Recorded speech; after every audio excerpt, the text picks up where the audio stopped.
Nous sommes ici dans le village de Rlagbadénou, situé dans la commune de Zobodomé, à 122 km de Cotonou. La messe de ce dimanche, à l'église christianiste céleste, revêt un cachet spécial.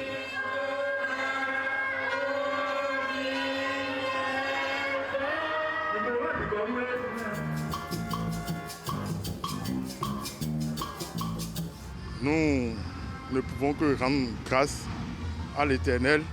Dieu a voulu que le foyer reste au sein de l'église. L'eau est la vie. Sans l'eau, l'homme ne peut pas vivre. Pour mieux exprimer leur joie, les fidèles ont fait recours aux hymnes et louanges.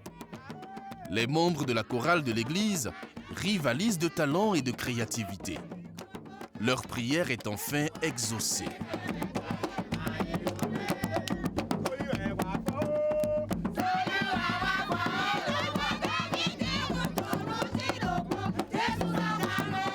À une dizaine de kilomètres de ce village, c'est également la liesse populaire.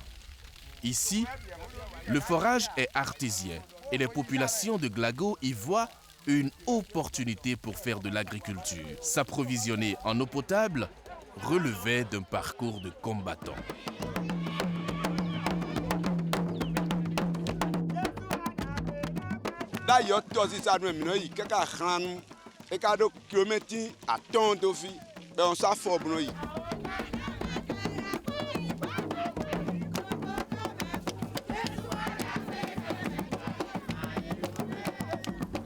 En Afrique, la qualité et la rareté de l'eau sont des facteurs de mortalité beaucoup plus meurtriers que les conflits. En juillet 2010, à travers une résolution, l'Organisation des Nations Unies a reconnu le droit à une eau potable et à des installations sanitaires comme un droit fondamental essentiel au plein exercice du droit à la vie et de tous les droits de l'homme. Cette décision enjoint les États membres à élaborer des politiques visant à offrir ces deux services aux populations qui n'y ont pas accès. C'est le droit à l'eau et à l'assainissement. Pour la partie assainissement, on a beaucoup de retard. L'assainissement n'est pas conçu comme une priorité. On est toujours dans l'urgence de promouvoir de l'accès à l'eau. Sur la partie accès à l'eau potable, on s'aperçoit que là, on est à peu près dans le cadre de l'objectif. Il y a des grosses avancées, mais c'est inégal suivant les zones du monde. Et surtout, on s'aperçoit que c'est dans les zones rurales où il y a le plus de difficultés. Le droit à l'eau ne veut pas dire que je peux utiliser l'eau comme je veux, puisque c'est un droit, je fais ce que je veux. Le droit à l'eau veut qu'on puisse protéger les plus vulnérables, les pays qui n'en ont pas, ou les pays qui sont en amont d'un système d'alimentation pour ne pas perturber ceux qui sont en aval. L'eau, c'est la vie. On ne peut pas refuser à quelqu'un d'avoir droit à la vie. S'il est venu au monde, il faut qu'il vive. Et pour qu'il vive, il faut de l'eau.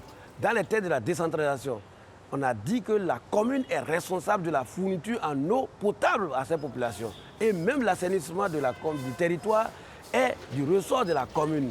Toutes les communes aujourd'hui sont conscientes qu'il faut fournir de l'eau à la population et de la bonne qualité surtout. La résolution appelle les États et les organisations internationales à fournir des ressources financières, à renforcer les capacités et à procéder à des transferts de technologies, grâce à l'aide et à la coopération internationale, en particulier en faveur des pays en développement. L'objectif est d'accroître les efforts pour fournir de l'eau potable, salubre, propre, accessible et abordable, et l'assainissement pour tous. Avant, on sait que c'est une nécessité. Maintenant, c'est devenu une résolution. Ça fait un peu force de loi. Si un État ne respecte pas, au moins les gens peuvent se plaindre. Les pays du Nord n'ont pas attendu un problème de droit à l'eau pour satisfaire les besoins de leur population. Aux États-Unis, ils ont des déserts comme le Niger. Mais quand on tourne le robinet, l'eau coule. Compte tenu de l'accroissement des besoins multiples et surtout de la forte croissance de la population mondiale, L'eau est plus que jamais devenue un grand enjeu. D'une part, les pays occidentaux satisfont leurs besoins au prix d'investissements financiers lourds, permettant d'accéder, de distribuer et de traiter l'eau douce. D'autre part, les pays africains sont confrontés à d'énormes difficultés dont l'ampleur est tributaire des caractéristiques physiques, démographiques, économiques et politiques de chacun. Le droit à l'eau est un droit humain fondamental et une condition préalable à la réalisation des autres droits humains. C'est un droit vital car l'eau tient une place prépondérante dans le quotidien et l'environnement de toutes les personnes, adultes et enfants. Si l'accès à l'eau et à l'assainissement n'est pas réalisé, l'accès à l'éducation ne sera pas réalisé. Parce que les enfants seront malades, ils boiront une eau de mauvaise qualité. Donc l'accès à l'éducation dépend de l'accès à l'eau. L'accès à l'agriculture dépend aussi de l'accès à l'eau, l'accès à l'économie, etc. Donc on voit que l'accès à l'eau est central et il faut que les gouvernements nationaux et locaux en fassent leur priorité budgétaire. S'ils ne réussissent pas leur accès à l'eau, leur politique de développement local ne sera pas réussie. Forag, la Société des forages du Golfe de Guinée, est une société anonyme créée en 1991. Son expérience de 24 ans pleine et effective lui permet de faire face à tous les problèmes de forage d'eau souterraine. Forag SA est l'une des sociétés permanentes, sinon actuellement la doyenne des entreprises authentiquement africaines de forage d'eau en Afrique de l'Ouest. Son président-directeur général est un homme de métier. Directeur de projet et marché dans la société de forage d'exploitation de la Côte d'Ivoire, Forexi, Waliou Boussari a eu à coordonner les projets de marché de forage d'eau pendant près de 2 décennies en Côte d'Ivoire, au Burkina Faso, en République de Guinée, en République du Mali, au Libéria, en République du Bénin et en République du Togo.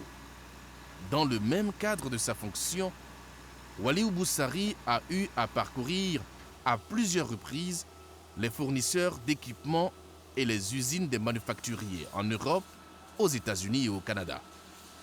Le président directeur général de Forag SA a une bonne connaissance des obstacles majeurs qui peuvent se dresser sur le chemin de la réalisation du droit humain à l'eau en Afrique. La première condition, c'est la volonté politique. Nous pouvons déjà limiter les dégâts. Si les gens déversent des choses dans des cours d'eau, on peut les empêcher. Quand vous polluez 1 litre d'eau, mais ce litre d'eau-là va polluer combien de litres d'eau? L'eau est orpheline. Il n'y a pas beaucoup de bailleurs de fonds qui veulent mettre leur argent dans l'eau. Il y a le choix technologique. Beaucoup de forages qui ont été faits en 1950 ont été exécutés par des machines à battage. On va lentement, mais on va sûrement. Et ça revient bien moins cher. Tout n'est pas transposable. Il y a des technologies qui ne vont pas dans les zones africaines parce que trop d'humidité, parce que trop de sable, etc. Il n'y a pas de réponse universelle. C'est au coup par coup. Les projets doivent être intégrés dans les plans locaux de développement et il doit y avoir une part de financement local. Il y a des entreprises africaines qui ont adapté des technologies qui vont très bien en Afrique. Utilisons-les pour développer l'économie locale en priorité. Au rendez-vous de la naissance et du développement de la grande entreprise Forexi et Forexi SA, le président directeur général de Forag SA a tiré beaucoup d'enseignements qui lui ont permis de créer Forag SA au Bénin, l'installation de Forag SA au Togo et la contribution à la création de Forag Gabon SA. Avec plus de 2 décennies d'exercice dans le domaine des forages d'eau, la Société des forages du Golfe de Guinée, Forag SA, s'est forgée une expérience solide à travers l'exécution de plus de 500 projets d'hydraulique villageoise et urbaine au Bénin, dans la sous-région ouest-africaine et au Gabon. Forag SA totalise plus de 20 000 forages réalisés dans divers contextes géologiques, plus de 400 forages en zone de socle cristallin ont fait l'objet de stimulation par fracturation hydraulique avec un taux de succès de 75%. De par sa technicité et ses équipements, Foragessa a développé une parfaite maîtrise de la réalisation des forages profonds et artésiens. Le président, directeur général de Forag SA, qui a totalisé 40 ans d'expérience, soutient que l'Afrique a un fort potentiel technologique. Tout peuple a quand même des ressources en l'objet. Nos parents ont bien vécu sans la climatisation. Quand vous allez faire des investigations aujourd'hui, vous interrogez la population. L'Africain aussi a des ressources historiques, des moyens de faire. Un moyen de préserver l'eau, un moyen d'assainir un milieu d'un Kenyan, d'un Nigérian. Le Bénin pourrait l'acquérir. Et c'est une innovation. L'Afrique est le continent où l'accès à une eau de qualité est le plus limité, selon les rapports de l'Organisation des Nations Unies sur l'eau. Pourtant, l'Afrique compte 17 grands fleuves et une centaine de grands lacs, auxquels s'ajoutent de considérables nappes phréatiques. L'Afrique reste confrontée à un immense stress hydrique, s'expliquant par une forte pénurie d'eau qui pèse sur une partie importante des populations. Au sud du Sahara, environ 300 millions de personnes n'ont pas accès à l'eau potable, plus du tiers de la population du continent. Et un habitant sur deux souffre de maladies résultant de la pénurie ou de la mauvaise qualité de l'eau.